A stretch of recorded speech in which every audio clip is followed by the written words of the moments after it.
bagi orang yang bersedekah. Walaupun dia tak berzakat sebab tak ada nisab, walaupun dia tidak ada berwakaf karena tak ada tanah lebar untuk berwakaf, tapi dia cukup dengan bersedekah, dia masuk melalui babus sedekah. Itu keadilan Allah Subhanahu wa taala. Salah satu sifat Allah adalah al-adlul latif. Adil, latif, lembut. Banyak manusia adil tapi tak lembut. Allah Subhanahu wa taala keadilannya amat sangat lembut sehingga dia tahu perasaan orang yang beriman. Sedekah menyuburkan rezeki, menambah, tapi juga sedekah menolak bala. Jadi kalau ada orang pagi dia bersedekah, lalu kemudian sampai petang dia tunggu, betul tak tazkirah Ustaz Abdul Somad di tunas hijau. Kalau tuan membeli nanas cepat dipotong supaya tak layu, namanya tunas tapi udah banyak pokok kayu. Saya nak cuba betul ke kata Ustaz Abdul Somad, kalau bersedekah subur rezeki. Lalu dia cuba sedekah pagi sampai petang tak ada pun dapat rezeki. Kata Ustaz Abdul Somad, kalau bersedekah dapat rezeki, mana rezeki? Ada dua jawaban. Yang pertama, rezeki bukan hanya dalam bentuk benda, dalam bentuk uang. Hari itu kenal dengan sahabat yang baik, rezeki. Hari itu dapat jiran yang baik, rezeki. Hari itu dapat nasihat yang baik, rezeki. Karena rezeki maknanya semua yang baik membuat kita dekat kepada Allah Subhanahu wa taala. Rupa-rupanya kita selama ini dah dapat rezeki, tapi kita tidak menganggapnya sebagai rezeki. Ini kesalahan kita. Yang kedua, kita bersedekah pagi sebetulnya dalam tulisan takdir di Lauhil Mahfuz. Hari itu kita, maaf na'udzubillah, ada eksiden melanggar seekor kambing di jalan. Tapi kerana sedekah pagi itu Allah elakkan sehingga kita tidak jadi melanggar kambing. Boleh jadi kita lambat, kambingnya dulu lalu, atau kambingnya cepat, kita lambat, sehingga terilakkan daripada eksiden musibah. Itulah mengapa ada istilah orang Melayu sedekah tolak bala. Pindah rumah sedekah tolak bala, nak buka kebun sedekah tolak bala. Dari mana datang istilah sedekah tolak bala ini? Sedekah tolak bala dari hadis Nabi SAW. As-sadaqatu tadfa'ul bala. Sedekah menolak bala. Jadi banyak orang menganggap bahwa yang namanya balasan sedekah ada bendanya. Tapi boleh jadi balasan sedekah bendanya tak ada, tapi dia menolak musibah bala yang semestinya ada menurut ujian takdir Allah. Apakah boleh takdir itu ditolak? La yaruddul qada illa doa. Tidak ada yang boleh menolak takdir kecuali doa. Dan satu lagi adalah sedekah. As-sadaqatu tadfa'ul bala, menolak bala. Makanya dalam hadis dikatakan, man ahabba ayyubsata lahu fi rizqihi, siapa yang mahu subur rezekinya, wa yunsa'alahu fi atharihi, panjang umurnya, falyasil rahimahu, maka hendaklah dia bersilaturahim. Dengan bersilaturahim dia bersedekah. Lalu kemudian ayat ini bertembung dengan ayat Al-Quran. Idza jaa ajaluhum, kalau ajal sudah sampai, la yastakhiruna sa'atan, tak dapat ditunda walau sesaat, tak dapat ditambah walau sesaat. Ajal, rezeki sudah ditetapkan Allah. Tapi kenapa dalam hadis ini dikatakan rezeki boleh bertambah dan umur boleh bertambah? Maka ada dua jawaban, kata Syekh Muhammad Mutawalli Asy-Sya'rawi dalam kitab Al-Fatawa Al-Kubra. Jawaban yang pertama, memang betul rezeki itu bertambah dan umur itu memang betul-betul bertambah kerana sedekah dan silaturahim. Umur saya umpamakan 50, lalu kemudian kerana bersedekah bersilaturahim ditambah Allah. Kenapa boleh bertambah? Padahal sudah ada takdir. Yamhullahu ma yasha. Allah Maha Kuasa menghapus suratan takdir. Wa yuthbit, dan Allah kuasa juga untuk menetapkan takdir. Wa indahu ummul kitab, kerana Allah yang memiliki ummul kitab, induk dari segala kitab, adalah Lauhul Mahfuz. Jadi memang betul-betul boleh umur bertambah dan rezeki bertambah. Tapi ada jawaban yang kedua, umur tidak bertambah, rezeki tidak bertambah, tapi yang bertambah itu adalah barokahnya. Umur tetap 50, tapi barokah umur lebih daripada orang yang berumur 100 tahun. Makanya kadang ada kita tengok orang yang umurnya meninggal 25, 30 muda, tapi manfaat hidupnya untuk orang banyak, sempat membina masjid, sempat menolong anak yatim, menyekolahkan fakir miskin, tahfiz Quran. Maknanya umur tak bertambah, tapi nilai umur bertambah. Untuk memudahkan kita memahami tentang bertambah tak bertambah ini, botol air minum yang ada di hadapan saya isinya 300 ml dan dia tidak boleh bertambah. Tak boleh bertambah, sebab kalau bertambah dia tumpah. Begitu juga di umur tak bertambah, tapi harganya boleh bertambah. Kalau isinya air putih, mungkin harganya 3 ringgit, 5 ringgit. Tapi kalau isinya madu, maka harganya boleh menjadi 100 ringgit. Kalau isinya air zam-zam, berangkat haji dan umrah dulu baru dapat air zam-zam. Maknanya isi tidak bertambah, tapi nilainya bertambah lebih. Begitulah agaknya umur kita. Umur kita tak bertambah, tapi nilai yang diberikan Allah pada umur itu berlebih. Kenapa? Karena sedekah yang diberikan Allah kepada hati orang beriman, sehingga terbukalah dia. Adapun tentang masalah sedekah ini, banyak sekali hadis-hadis Rasulullah sallallahu alaihi wasallam. Di antaranya, kullu mri'in tahta zilli shadaqatihi. Nanti pada hari kiamat kita semua berada di padang mahsyar panas terik. Selalu diungkapkan panasnya seperti sejengkal matahari dari ubun-ubun kepala. Ada yang tenggelam kerana peluh hingga ke lutut, ada yang hingga ke pinggang, ada yang ke leher, ada yang tenggelam. Tapi kemudian ada orang yang tak merasakan panas sama sekali. Siapa mereka?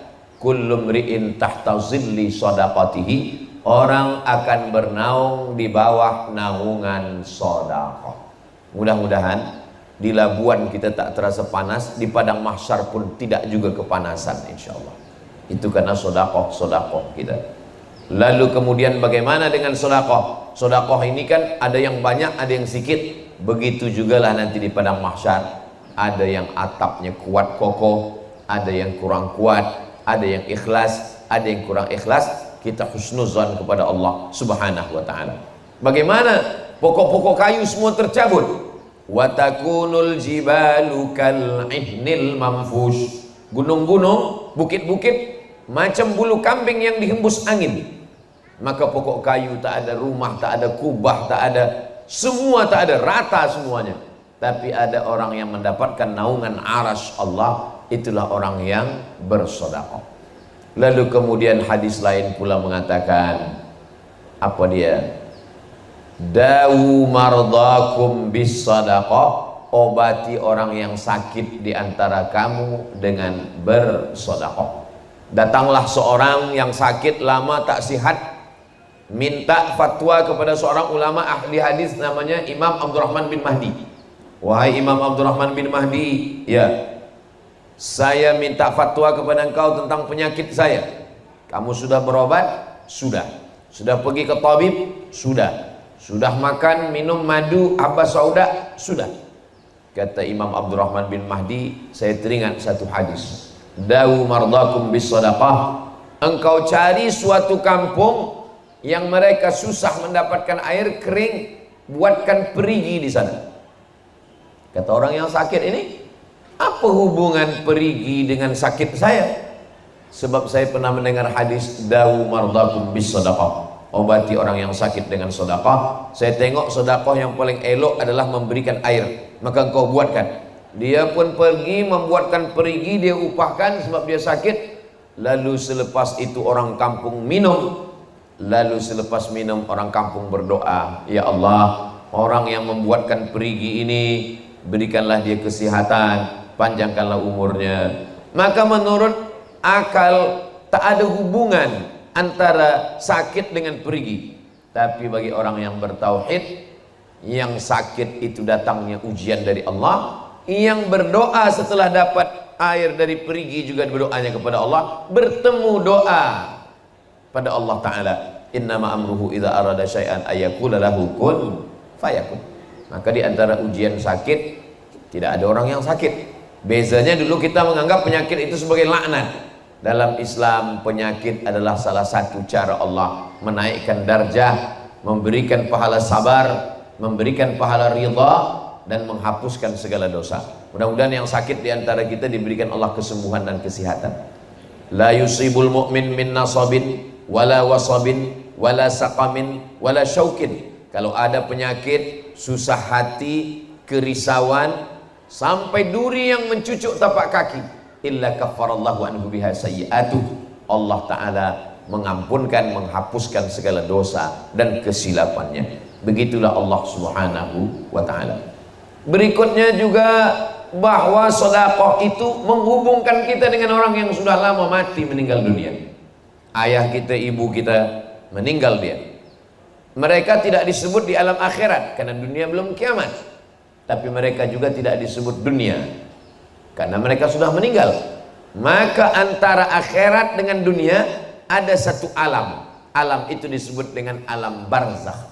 Barzakh maknanya pemisah. Di sana akhirat, di sini dunia. Yang memisahkan antara akhirat dengan dunia adalah alam barzakh. Bila nanti dunia kiamat, barzakh hilang, dunia hilang, yang ada hanya akhirat. Lalu kemudian bagaimana kita ada hubungan dengan orang yang ada di alam barzakh? Hubungannya adalah dengan sedekah. Datanglah seorang sahabat Nabi bernama Sa'ad. Kata Sa'ad bertanya kepada Nabi Muhammad SAW, Ummi matat, mak saya meninggal. Bagaimana saya berhubungan dengan dia? Afa atasaddaqu anha? Kalau saya bersedekah, apakah sedekah saya ini sampai kepada dia padahal dia sudah mati, meninggal dunia? Kata Nabi, tasaddaq, bersedekahlah engkau Sa'ad. Sa'ad bertanya balik, ayyu sadaqatu afdal? Apa sedekah yang paling afdal? Kata Nabi, saqyul ma, engkau bersedekah air minum. Lalu kemudian Sa'ad mengambil besi, cangkul, menggali perigi. Kenapa selalu dalam hadis-hadis Nabi itu tentang perigi? Karena memang di Jazirah Arab susah perigi, susah mendapatkan air. Adapun di tempat kita ini, Masya Allah, Tabarakallah, air melimpah ruah. Maka kita cari apa yang susah. Oh, air banyak, tempat wudhu banyak.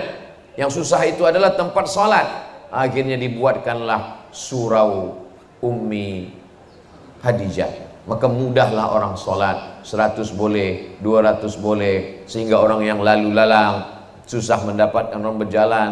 Ada orang yang sedang menikmati alam yang begitu cantik dan indah, ingat dia waktu sholat, singgah dia. Dan ketika dia sholat itu, sebelumnya dia berwudu, sebelumnya dia pula pergi ke tandas, memudahkan urusan orang. Man yassara an mu'sirin yassarallahu anhu yaumal qiyamah. Siapa yang memudahkan urusan orang, dimudahkan Allah pula urusan dia pada hari kiamat. Jadi hidup ini sebetulnya pendek, singkat, sekejap, tapi akhirat juga lama. Dan sebelum akhirat itu ada alam barzakh yang amat sangat lama. Kalau kita hitung kira sekarang sudah 1445 Hijrah. Imam Syafi'i meninggal 204. Sekarang sudah 1445. Maknanya 1240 tahun sudah Imam Syafi'i di alam barzakh. Tapi tetap mengalir. Kenapa mengalir? Orang baca kitab mazhab Syafi'i. Orang baca kitab Ar-Risalah, mazhab Syafi'i. Semua kita di Asia Tenggara ini, dari Malaysia, Indonesia, Brunei Darussalam, Patani, Thailand Selatan, Moro, Singapura, semua bermazhab Syafi'i. Oh, dia imam, dia hafaz Quran, dia ulama, dia punya banyak murid. Bagaimana dengan kita? Maka di antara amal yang mengalir adalah sedekah. Yatsba'ul mayyita salasun. Yang mengiringi mayat ke liang lahat tak banyak, hanya 3. Yang pertama, mal, harta. Yang kedua, ahluhu, keluarga. Yang ketiga adalah wa'amaluhu. Kata Nabi, yarji'usnani. Yang 2 ini balik ke rumah. Harta balik ke rumah, kereta balik ke rumah, selimut balik ke rumah. Dan yang kedua juga balik ke rumah. Anak, menantu, kawan, sahabat, semua balik ke rumah. Wa yabqa wahidun. Yang tinggal hanya satu, itulah dia sedekah. Itulah mengapa orang dalam Islam disuruh mencari harta. Kenapa kita cari harta? Bukankah harta ini melalaikan kita daripada Allah? Mencari harta ini hanya membuat kita lupa berzikir. Dalam Islam mencari harta adalah untuk bekal selepas kita mati. Man bana masjidan, siapa yang membina masjid, banallah mithlahu baitan fil jannah, dibenakan Allah untuknya satu tempat dalam surga. Siapa yang membina masjid, orang sholat di masjid, mengalir pahalanya. Itu kan masjid, Ustaz. Bagaimana dengan surau? Kalau ada sholat 5 waktu, subuh, zuhur, asar, maghrib, isya, itu namanya masjid. Tapi kalau ada sholat Jumatnya, namanya masjid jami. Itulah mengapa ada disebut, ada istilah jami dan ada yang tak jami. Jami maknanya ada sholat Jumat.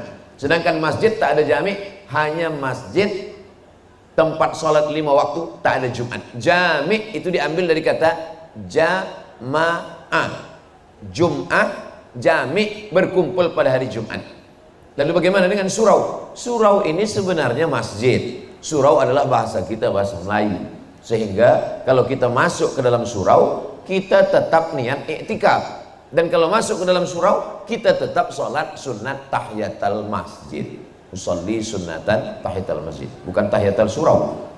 Karena dia tetap adalah hukum dia, hukum masjid. Karena ada sholat 5 waktu.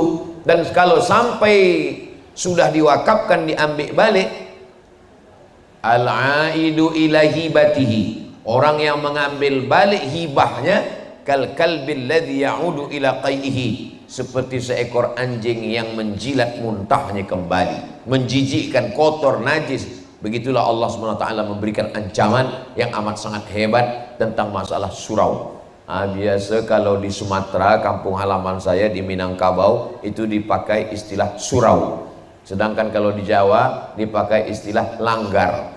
Tapi itu semua adalah tempat sholat 5 waktu, subuh, zuhur, asar, maghrib, isya. Dan beberapa surau ada pula sholat Jumatnya, maka disebut dengan istilah surau Jumat. Karena surau ada sholat Jumat. Tapi kesimpulan semua, bagaimana dengan musola? Musola tempat sholat di dalam rumah. Jadi Nabi SAW bertamu ke rumah seorang sahabat.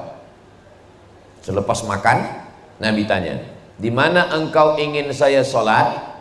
Lalu kemudian kata sahabat sahibul bait, engkau sholat di sini ya Rasulullah. Nabi pun sholatlah di sudut rumah dia.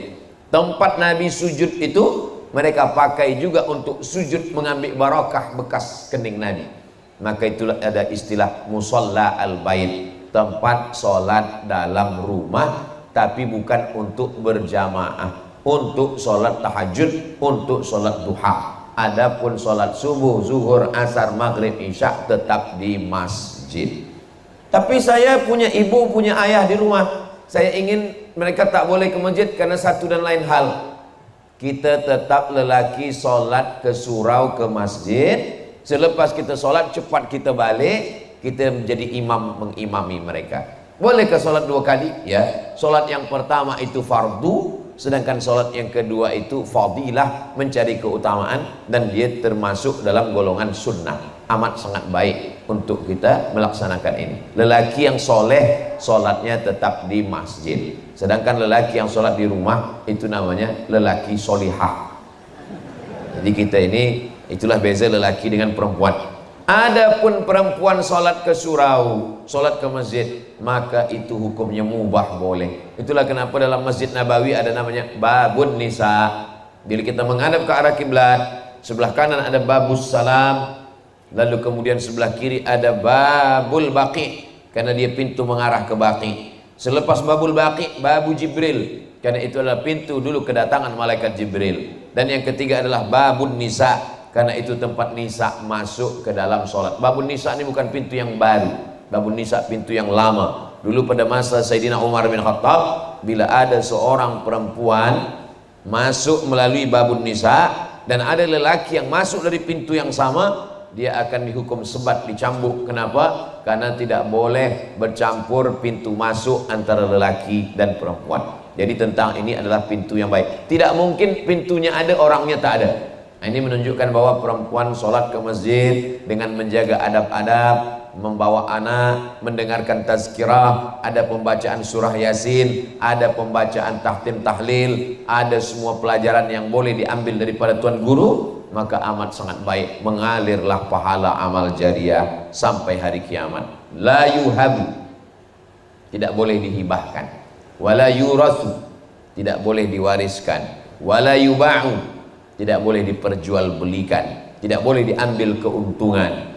Itulah bezanya dengan tanah kita yang ketika kita mati akan diambil oleh ahli waris. Ada seorang ulama melawat orang sakit. Di tepi orang sakit ini dinyalakan lilin.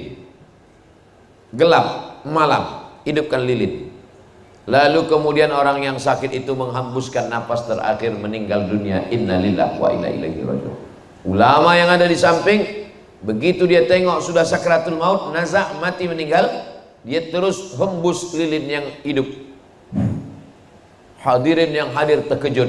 Tuan guru, kenapa lilin dihembus? Mati, gelap kita satu ruangan ini. Mestinya ada orang mati, lilin makin banyak dipasang, karena orang makin banyak datang.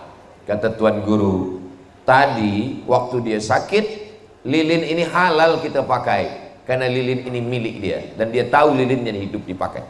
Tapi selepas dia sakratul maut, meninggal, lilin ini haram kita pakai. Kenapa haram kita pakai? Karena sedetik lepas meninggal, lilin ini bukan punya dia lagi, lilin sudah berpindah kepada ahli waris, dan anak istri dia ada. Kita tak tahu mereka izin atau tidak kita pakai lilin ini untuk menerangi kita. Begitulah harta berpindah. Kalau kita hidup pukul 3 suku, maka 3.30 semua yang ada kita miliki berpindah kepada ahli waris. Suatu ketika sahabat duduk dengan Nabi. Nabi tanya, kamu lebih cinta harta kamu atau harta ahli waris kamu? Sahabat semuanya serentak menjawab, kami lebih sayang harta kami ya Rasulullah. Harta ahli waris kamu? Harta anak kami bukan punya kami, itu punya mereka lah ya Rasulullah. Kata Nabi, nyatanya kamu lebih sayang pada harta ahli waris kamu daripada kamu. Kenapa begitu? Karena kamu menumpuk harta, selepas itu kamu mati, dan semua yang kamu cari itu dimiliki oleh ahli waris. Itu menunjukkan bahwa kamu lebih sayang kepada ahli waris kamu. Adapun yang kamu bawa, itulah yang kamu sudah berikan. Dibelikan ke makanan busuk. Ma akalta fa'afnaita wa ma labista fa'ablaita wa ma tasaddaqta fa'amdaita. Ma akalta fa'afnaita, yang kau makan busuk. Wa ma labista fa'ablaita, yang kau pakai lapuk. Wa ma tasaddaqta fa'amdaita, yang kau sedekahkan bekal hari esok. Yang dimakan busuk, yang dipakai lapuk, yang disedekahkan bekal hari esok. Boleh untuk status esok pagi. Apa maknanya? Bahwa manusia ini sibuk. Berapa banyak manusia keluar rumah mencari rezeki sebelum azan subuh berkumandang, berharap nanti di tempat kerja akan sembahyang subuh. Rupa-rupanya jam lambat, terbit matahari, hilang masa subuh. Tak sempat jumpa anak. Balik bekerja, anak pun sudah tidur, tak nampak lagi. Berkumpul keluarga pun tidak.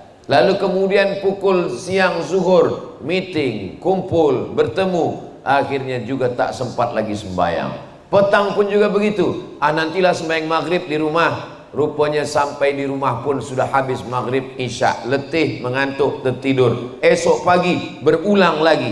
Terbiasa setiap hari, akhirnya lupa sembahyang, terlambat makan, masuk hospital. Dokter mula cek, kata dokter, ini awak sakit lambung, sakit usus, sakit perut, kerana kurang makan, tak sempat makan. Memang manusia ini luar biasa, saking sibuknya mencari makan sampai tak sempat makan. Begitulah manusia pada akhirnya, dan puncanya adalah mati menghadap Allah Subhanahu wa taala. Apa yang dibawa? Tapi saya bagi tazkirah, karena memang tajuk kita tentang sedekah menyuburkan rezeki. Bukan maknanya selepas ini esok semua orang di Labuan tak lagi bekerja. Kemana orang Labuan? Semuanya berzikir. Bukan itu maksud saya. Maksud saya kita tetap mencari nafkah, kita tetap mencari yang tujuannya adalah membina masjid, tahfiz Quran, menolong fakir miskin, membayar zakat. Karena Islam ini bukan hanya agama yang bersiap untuk mati. Kalau masalah mati, siap tak siap, kita semua akan mati. Banyak orang berkata, saya ini siap mati Pak Ustadz. Masalah mati ini siap tak siap, kita tetap mati.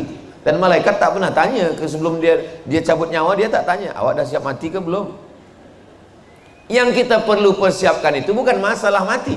Yang kita siapkan itu apa bekal kita selepas mati. Dan bekal yang paling hebat selepas mati adalah bekal sedekah. Tapi ada dua lagi, ilmun yang tafa'u bih.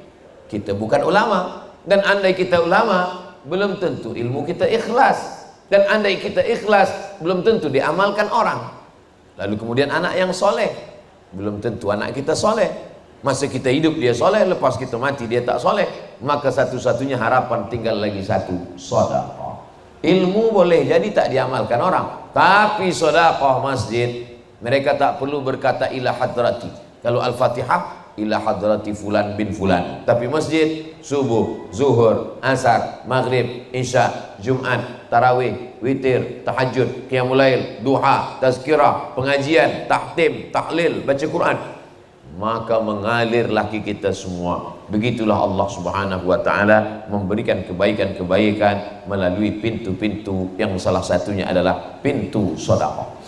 Makanya orang yang beruntung kata Allah, wa may yuqashuha nafsihi, siapa yang selamat daripada sifat bakhil, faulaika humul muflihun, itulah orang yang menang. Peniaga yang menang kalau modalnya sedikit untungnya banyak. Doktor yang menang kalau banyak orang sakit. Tapi dalam Islam siapa orang yang menang? Orang yang selamat daripada sifat bakhil. Kenapa? Karena orang yang bakhil menyimpan harta, dan harta itu tak sempat dimiliki, karena yang akan memilikinya adalah ahli waris. Ada sifat manusia dua, jama'a malahu wa addada. Jamaah mengumpul, addada menghitung. Kumpul hitung, kumpul hitung, kumpul hitung, mati. Tak sempat menikmati sama sekali. Dimakan pun tidak, dipakai pun tidak. Saya dalam satu tazkirah dijemput makan. Masa sedang makan, saya makan sikit. Kata Tuan Haji yang menengok, Ustadz jangan tahan-tahan makan. Jangan Ustadz macam kawan saya, kata dia. Saya tanya kawan Tuan Haji macam mana? Kawan saya ni kaya Ustadz Abdul Somad. Kalau lalu kita duduk tepi jalan, lalu 10 lori, 7 punya orang, 3 punya dia. Oh, kaya betul, ya. Mana dia sekarang? Mati Ustaz.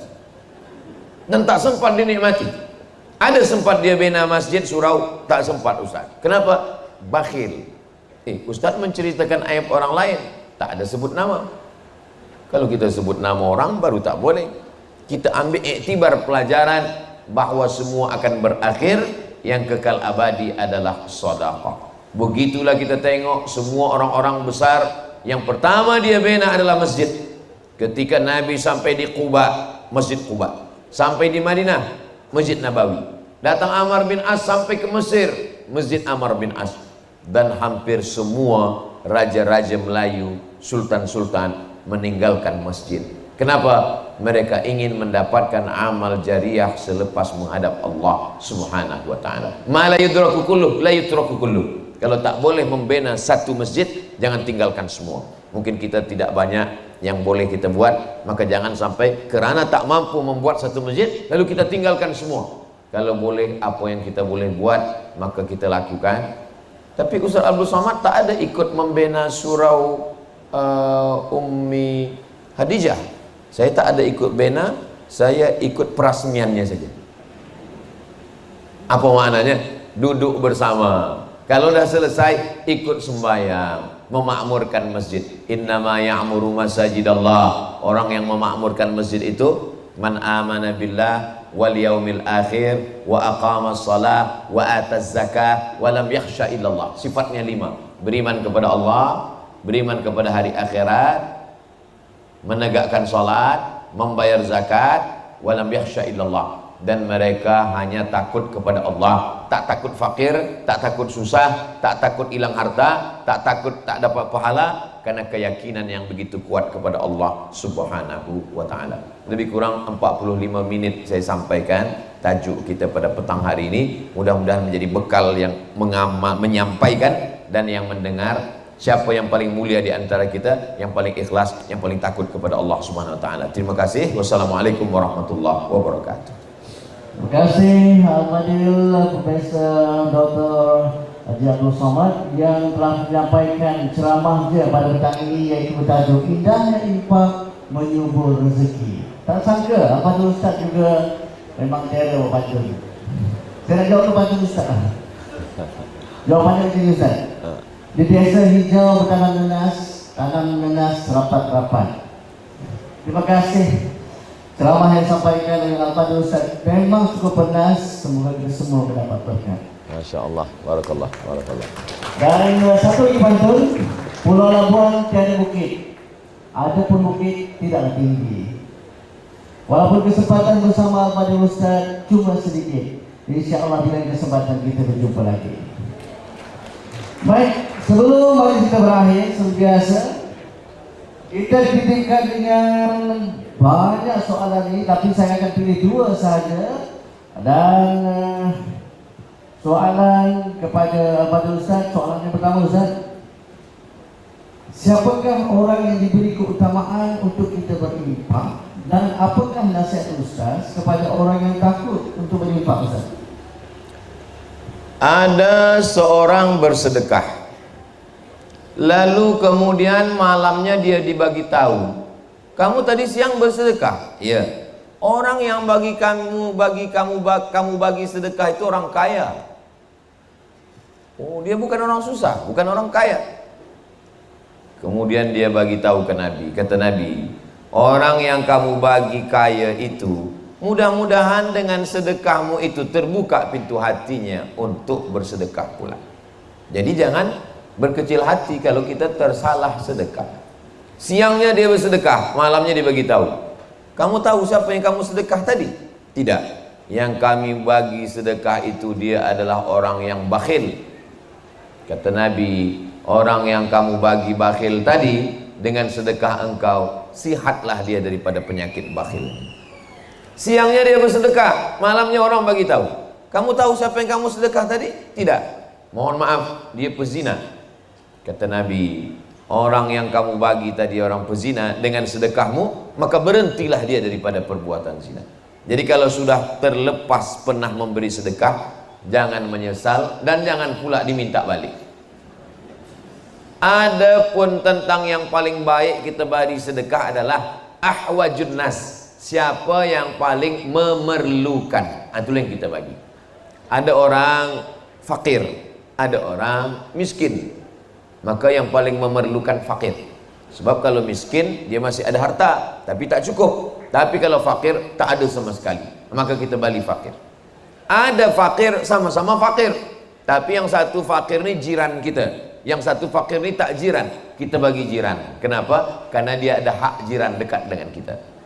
Sama-sama fakir, sama-sama jiran, tapi yang satu ni ada hubungan kekerabatan, ada hubungan kekeluargaan, maka kita bagi yang ada tiga: fakir, jiran, dan ada hubungan.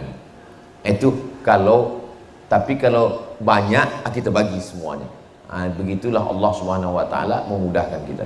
Adapun orang yang bakhil, pelit, kita bagi tazkirah tak masuk ke telinganya, maka kita bawa dia ke hospital menengok orang sakit. Kumpulkan semua persatuan jamaah orang-orang bakhil, bawa ke hospital, tunjukkan, yang harta awak selama ini simpan tak nak keluar, tengok tak ada gunanya lagi. Apa lagi? Makan sedap pun tak lalu, apa pun tak ada guna lagi. Nak beli apa? Sekaya-kaya orang, duit banyak, pakaian paling tebal hanya 3 lapis. Lapis dalam satu, lapis luar satu, lapis luar sekali satu. Kalau ada orang pakai baju hingga 4 lapis, itu bukan kaya, demam. Sebanyak-banyak orang makan, paling tambah 3 kali. sekali, kurang sikit, 2 kali, kurang 3 kali, lepas tu kenyang. Kalau ada orang yang sampai 4-5 kali, itu bukan lagi sihat. Apa maknanya? Kita ni terhad. Hidup ni cuma 2, makan, pakai. Cukup makan, cukup pakai. Lebih daripada itu, pakai untuk menolong agama Allah SWT. Bila dah dibawa ke rumah sakit, ke hospital, tak juga berubah, maka last sekali kita bawa menengok orang mati ke liang lahat. Tunjukkanlah kepada dia, tengok liang lahat. Adakah dibawa semuanya? Semuanya tinggal. Sekaya-kaya orang, 2 lapis, 3 lapis, 5 lapis, 7 lapis. Itu dah kaya betul. Lebih daripada itu, semuanya tinggal. Orang yang berniaga kain pun tak banyak bawa kain menghadap Allah SWT. Apalagi lah kita, yang kita bawa cukup untuk menghadap Allah Subhanahu wa taala. Lebih daripada itu, kita tinggalkan untuk anak cucu kita. Tak juga boleh kita bagikan sedekah semua. Jangan sebab tazkirah Ustaz Abdul Somad semua dibagikan fisabilillah, tak boleh. Sebab kita tak boleh meninggalkan ahli waris dalam keadaan miskin. Antada'a warasataka aghniya, engkau tinggalkan ahli warismu dalam keadaan mampu, khairun, lebih baik min antada'ahum allatan, daripada kau tinggalkan mereka dalam keadaan miskin susah, yatakaffafuna 'alan nas, meminta-minta kepada manusia. Demikian wallahu a'lam. Baik, soalan yang kedua Ustaz, apakah yang dimaksudkan rezeki yang halal dan apakah amalan-amalan yang boleh menyuburkan rezeki? Kalau umur yang ditanya cuma 1, an umrihi fima afnah, umur kemana kau habiskan. Kalau ilmu yang ditanya cuma 1, an ilmihi fima amil, ilmu sudahkah engkau amalkan. Kalau badan yang ditanya cuma 1, an jismihi fima ablah, badan sudahkah kau pakai untuk beribadah. Tapi kalau harta, soalannya 2, min ainak tasabahu, dapatnya dari mana, wa fima anfaqahu, dipakai kemana. Harta ini macam tali, pangkalnya mesti betul, ujungnya mesti betul. Ada orang pangkalnya betul, ujungnya tak betul. Berniaga, berkebun, ujungnya dipakai main judi, tak betul. Ada pula orang pangkalnya tak betul, khamar, berniaga haram, riba, tapi dia pakai pergi umrah, dia pakai sedekah. Bila ditanya, itu harta engkau haram. Ya, tapi aku dah menangis di pintu Ka'bah, dah selesai dah. Cuba kita tengok bunyi ayat. Wa anfiqu, bersedekahlah, min thayyibat, yang baik-baik saja. Allah tak terima yang tak baik. Innallaha thayyibun, Allah maha baik. La yaqbalu illa thayyiban, Allah tidak menerima kalau tidak baik. Puan sedang apa tu? Saya sedang mencuci, Ustaz. Mencuci baik. Mencuci dengan air apa? Mencuci dengan air najis, tak baik. Mencuci mesti dengan air mutlak, suci dan mensucikan. Sebab air yang kotor tak boleh membersihkan. Begitulah, pangkalnya mesti betul, ujungnya mesti betul, rezeki yang halal. 1 mangkuk gulai nasi dari yang haram masuk ke dalam mulut dikunyah, sebagian jadi air, sebagian jadi sampah, sebagian jadi darah. Darah berubah menjadi daging. Ayyuma lahmin, setiap daging di badan, nabata min haramin, tumbuh dari yang haram, fannaru aulabi, tempatnya api neraka. Kalau tempatnya api neraka, dia dibakar dulu di neraka. Setelah bersih baru masuk ke dalam surga. Nanti sebelum masuk kita ada mizan, timbangan dulu, ditimbang badan. Abdul Somad, badan kamu beratnya 50 kilo, yang halal 40 saja.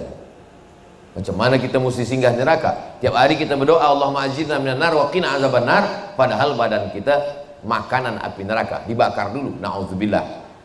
1 mangkuk gulai nasi masuk ke dalam badan, berubah menjadi darah. Darahnya masuk ke jantung, dari jantung darah naik menyembur sampai ke otak. Otak inilah yang berfikir. Nasiyatin, nasiyatin ubun-ubun, nasiyatin kazibatin khati'ah. Nasiyatin ubun-ubun, kazibatin pembohong, khati'atin pelaku dosa.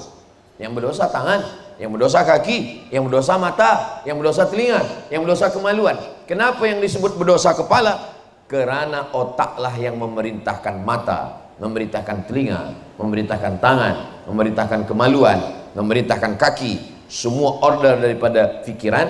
Maka pikiran jahat karena makanan haram.